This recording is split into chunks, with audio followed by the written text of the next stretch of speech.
तो शुरुआत में हम बहुत सारी नन्स को देखते हैं जो दरअसल वॉरियर नन्स है, यानी वो सिस्टर्स भी है और योद्धा भी, जो किसी खास चीज की शैतान से हिफाजत कर रही है, उससे लड़ने के लिए तैयार है। क्योंकि अगर शैतान हमारी दुनिया में आ गया और उसने वो चीज हासिल कर ली तो वो दुनिया को बर्बाद कर देगा। तो इसीलिए सारी वॉरियर नन्स दुनिया को बचाने के लिए शैतान और हमारे बीच ढाल बनकर खड़ी है। अब ये सारी वॉरियर नन्स भाग रही थी, मगर इनकी एक नन जो काफी बहादुर थी अचानक गिर जाती है क्योंकि वो काफी जख्मी हो गई थी। इसलिए वो लोग उसे फौरन चर्च में लाते हैं और उसके जिस्म से एक डिवाइस को बाहर निकालते हैं जो बहुत ही पावरफुल ताकतवर थी, क्योंकि जिसमें लगाने से वो इंसान दीवार की आर पार भी जा सकता है, एक जगह से गायब होकर दूसरी जगह आ भी सकता है और अपने सामने वाले इंसान को चुटकी भर में बर्बाद भी कर सकता है। पर ये डिवाइस सिर्फ उस इंसान, उस नन को ही लगाई जाती है जो इसके काबिल होती है, यानी जो इसकी ताकत का सही इस्तेमाल करे। अब ये उस नन के जिस्म से डिवाइस को निकाल ही देती है क्योंकि उसकी हालत काफी खराब थी। वो काफी जख्मी होने की वजह से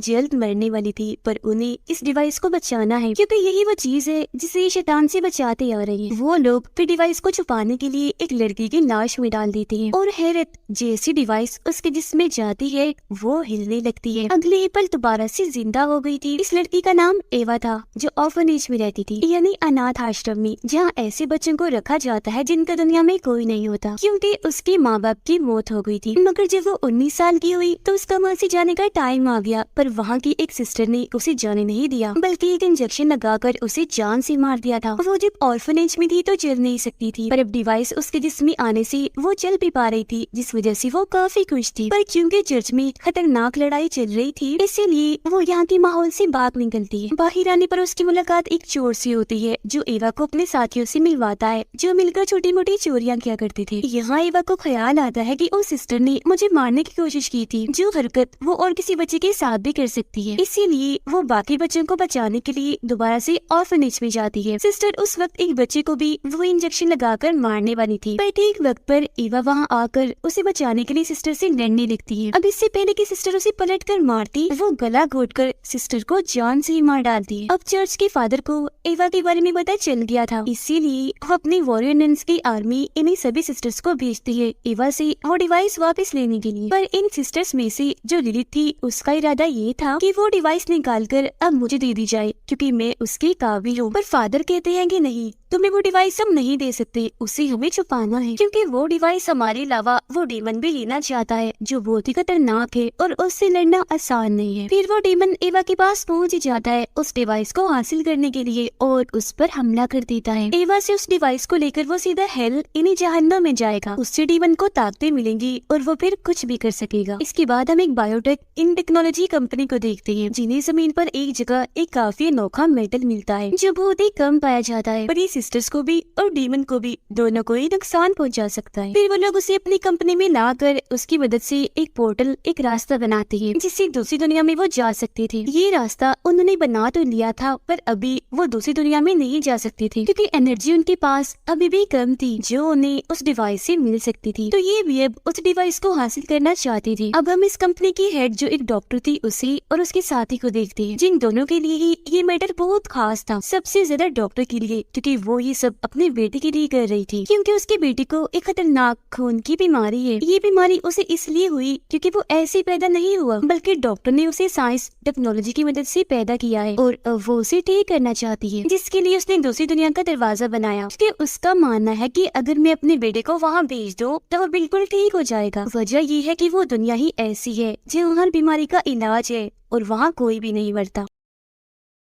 ये सब कुछ वो अपने बेटे की मदद से ही कर पा रही थी। दूसरी दुनिया का दरवाजा भी उसने अपने बेटे की मदद से ही बनाया है क्योंकि उसके बेटे को एक एंजल फरिश्ता नजर आता है जो उसे इस सब के बारे में गाइड करता है, बताता है। उधर फादर और सिस्टर्स की आर्मी को एवा मिल भी जाती है जो बेहोश थी क्योंकि उस पर डीमन ने हमला जो कर दिया था। वो उसे अपने साथ ले जाती है और जब उसे होश आती है तो फादर उसे इस डिवाइस की हिस्ट्री के बारे में बताते हैं कि काफी सालों पहले इस डिवाइस को हेवन यानी जन्नत से एक एंजल लेकर आया था जिसका नाम एड्रियल था ताकि वो इस डिवाइस की मदद से एक जख्मी वॉरियर को ठीक कर दे और सभी डीमंस का खात्मा करके इस दुनिया की हिफाजत कर सके। फादर कहते हैं कि मेरे हिसाब से उस डिवाइस ने तुम्हें चुना है, तुम उसके काबिल हो, इसलिए आज वो तुम्हारे पास है और अब मैं तुम्हें भी अपनी टीम में शामिल करना चाहता हूँ। जिस पर वो मान भी जाती है और फौरन ही उसकी ट्रेनिंग शुरू हो गई थी जो यहाँ की मदर उसे कर रही थी। यहाँ हमें ये भी पता चलता है कि जिस भी इंसान के पास ये डिवाइस होती है उसे ये पता चल जाता है कि डीमन हमारी दुनिया में आ रहा है और फिर उस मेटल की मदद से उसे मारा भी जा सकता है। पर एवा कुछ दिन यहाँ उनके साथ रहती तो है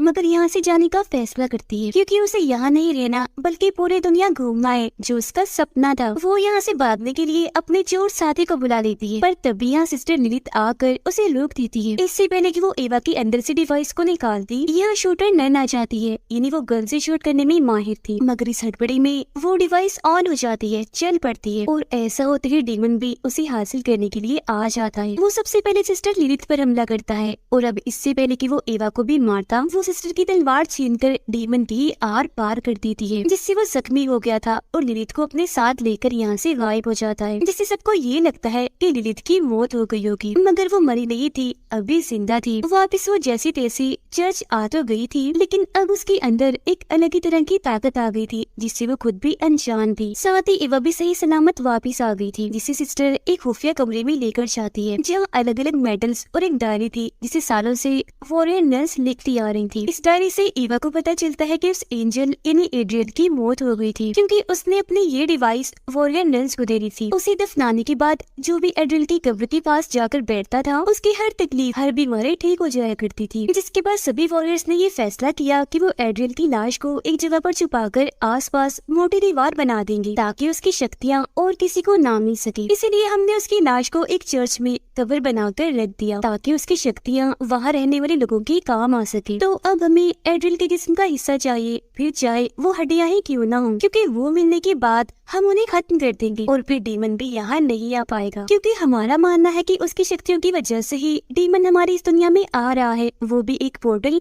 रास्ते के जरिए। तो अभी लोग फैसला करते हैं कि इस सब में हम डॉक्टर और उसके साथी की मदद लेंगे और एड्रियल की हड्डियों को हमने तबाह तो करना ही है तो हम उन्हें तबाह नहीं करेंगे बल्कि डॉक्टर को दे देंगे ताकि वो अपने बेटे का इलाज कर सके, जिसके लिए डॉक्टर मान भी जाती है और उसका साथी अगले ही पल चर्च आ जाता है ताकि वो एड्रियल की हड्डियों को हासिल कर सके। अब एवा जैसे उन हड्डियों को लेने के लिए जाती है तो उसे वहाँ उसकी हड्डियाँ नहीं बल्कि खुद एड्रियल मिलता है, वो भी बिल्कुल सही सलामत जो ना जाने कब से यहाँ फंसा हुआ था। इसके अलावा एवा को यहाँ ये बात भी पता चलती है कि एड्रियल कोई एंजल नहीं है बल्कि वो डीमन है और वो डिवाइस उसने एक एंजल से चुराई थी, इसी वजह से डीमंस उसके पीछे लगी हुई थी। तो उस डिवाइस को बचाने के लिए एड्रियल ने उसे शुरुआत वाले नन के अंदर डाल दिया, साथ ही बाकी सिस्टर्स को भी पकड़ कर वॉरियर नन्स बना दिया ताकि आने वाले डीमंस का वो मुकाबला करे, उन्हें रोके और खुद को फरिश्ता इसलिए बताया ताकि डीमन से सब उसे बचा ले। अब एड्रियल की सच्चाई उस वॉरियर नन को पता तो चल गई थी पर उसने किसी को भी नहीं बताया क्योंकि उसकी मौत जो हो गई थी। अब सारी सच्चाई जानने के बाद एवा उसे वो डिवाइस नहीं देना चाहती थी पर एड्रियल जबरदस्ती वो हासिल कर लेता है जिससे काफी तेज एनर्जी को हम चलते हुए देख पाते हैं जो दूसरी दुनिया की उस रास्ते में बनी थी जो डॉक्टर ने बनाया था। उसके बेटे को भी ये बात पता चल गई थी, इसीलिए वो उस पोर्टल में जाने का फैसला करता है।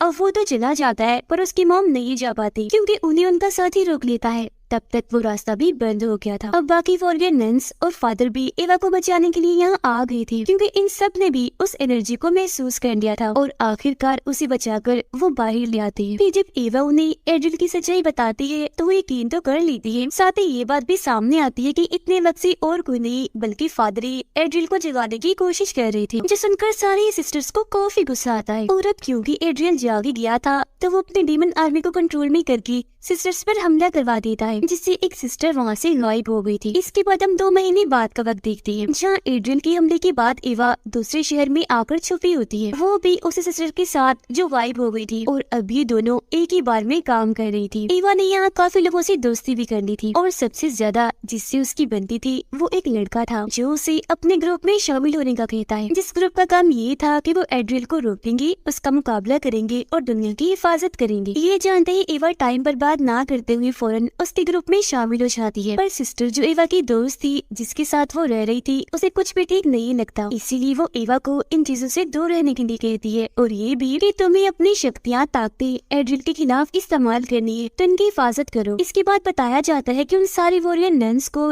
एड्रिल के लोगों ने मार दिया था, वो भी काफी बेरहमी से। बस मदर और सीनियर सिस्टर ही जिंदा बचे थे, क्योंकि जब ये सारा हादसा हुआ तो ये दोनों वहाँ नहीं थी, बल्कि ये मदर की एक खुफिया जगह पर छुपी हुई थी। अब इन दोनों को एक जगह से सिग्नल मिलता है वहाँ आने का, जिस बात से वो खुश हो जाती है, क्योंकि उन्हें लग रहा था कि जरूर ये सिग्नल वहाँ की सिस्टर ने दिया होगा, इसीलिए फौरन वहाँ चली जाती है। पर यहाँ आगे पता चलता है कि यहाँ की भी सारी सिस्टर्स को मार दिया गया है। पर वो ये सोच रही थी कि अगर सारी सिस्टर्स मारी गई हैं, तो हमें सिग्नल किसने भेजा था। इस बारे में वो खोज कर ही रही थी कि तभी उनकी मुलाकात एक औरत से होती है जो एक स्टूडेंट थी और सिस्टर बन रही थी। साथ ही वो बताती है कि मैं यहाँ एक मकसद के लिए आई, पर वो बात राज है जो मैं किसी को भी नहीं बताऊंगी सिवाय वॉरियर नन्स के, क्योंकि इस चीज की मैंने कसम खाई है। उधर एड्रियल डॉक्टर के साथी को अपने साथ शामिल कर लेता है, जिससे अब वो गॉड का नहीं बल्कि एड्रियल का मानने वाला बन गया था, जो एक डीमन है। जबकि डॉक्टर तो अपनी सारी मेहनत उस पोर्टल को ही खोलने में लगा रही है, जिसमें कुछ हद तक उसे कामयाबी भी मिल चुकी थी। अब डॉक्टर से मिलने सिस्टर लिलित आती है, क्योंकि वो उसे अपना जिस्म चेक करवाना चाहती थी, जो धीरे धीरे बदल रहा था। उसकी जिल्द पर एक अजीब सी नई जिल्द आ रही थी, जिसे डॉक्टर भी समझ नहीं पाती, इसीलिए वो उस पर अपना एक्सपेरिमेंट तजुर्बा करने लगती है। वो पोर्टल के जरिए लिलित को अंदर तो भेजती है, पर पोर्टल उसे वापस गिरा देता है। पर यहाँ उस जिल्द पर एक तस्वीर बनी हुई थी, जिसे समझने के लिए डॉक्टर उसे अपने कंप्यूटर में डालती है, जिसमें एक औरत का चेहरा बना हुआ था। पर ये कौन थी डॉक्टर नहीं समझ पाती। अब लिलित को लगने लगता है कि ये डॉक्टर मेरी मदद नहीं कर पाएगी, तो अब मदद के लिए वो जाती है एड्रियल के पास, जो उसकी मदद तो नहीं करता पर उसे अपने कंट्रोल में कर लेता है, ताकि लिलित मेरी तरफ ही रहे। जो चीज काम कर भी जाती है, क्योंकि लिलित उसकी तरफ हो गई थी। इसके अलावा वो उसे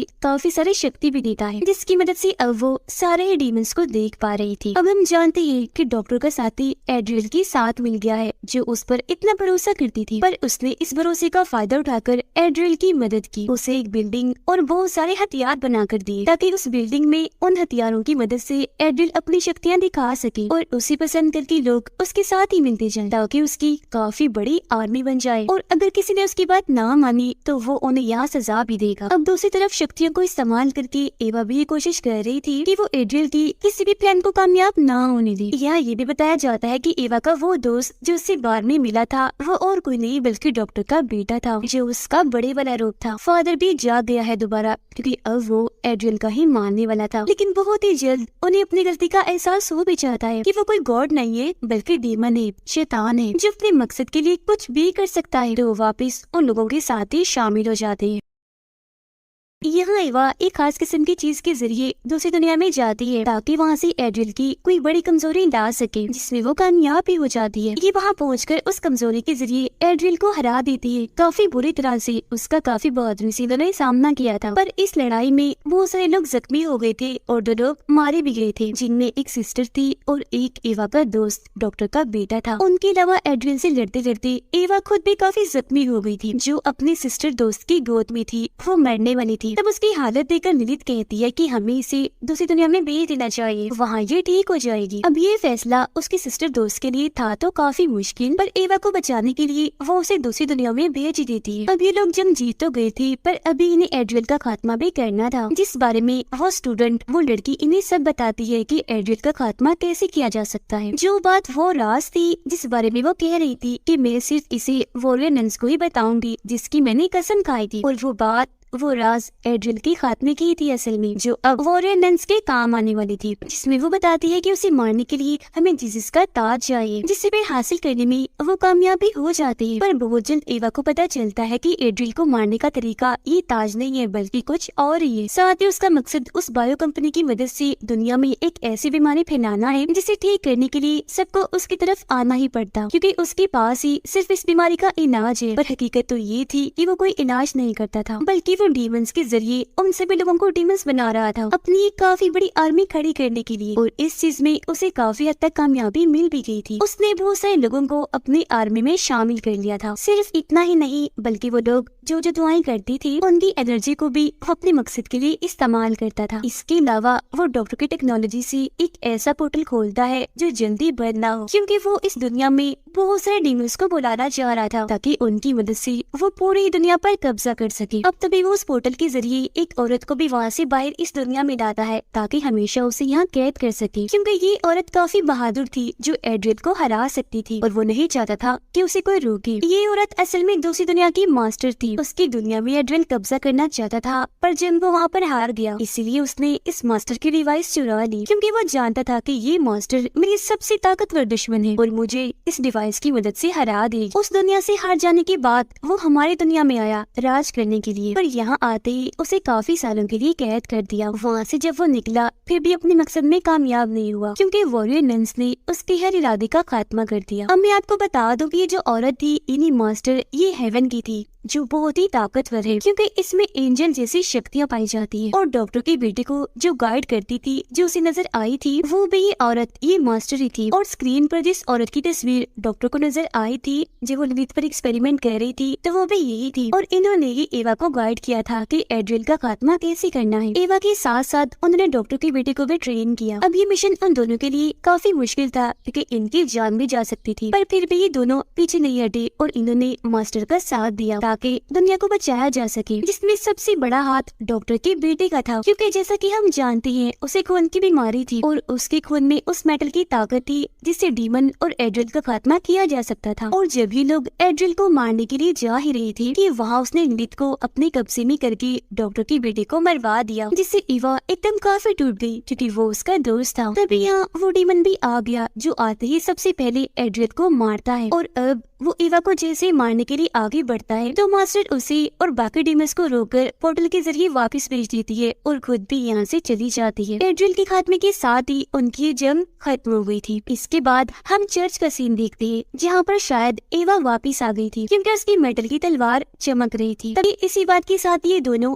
पहला और दूसरा सीजन इधर ही खत्म हो जाता है।